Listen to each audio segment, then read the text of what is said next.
তাই আজ এই সূর্য ওঠা অনাবিল ভোরে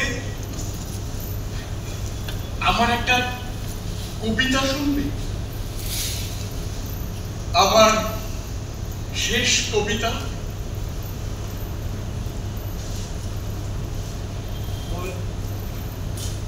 ভয় কি মরণে, মৃত্যুকে তোয়াক্কা করে কে?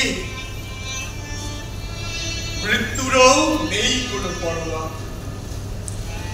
অবশেষে মাটিতেই চলে যেতে হবে। আমার মৃত্যুর দিনক্ষণ নির্ধারিত হয়ে গেছে অনেক আগে।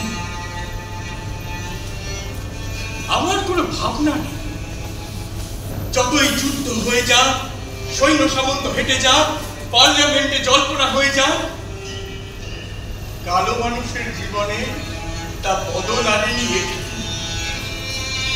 জীবন তো আমার একটাই, আমার জীবন আমার বৈভব, আমার কাজ আমার অহংকার। আমার রক্তে স্নাত হোক ভুবন মোহিনী ধরনে একটা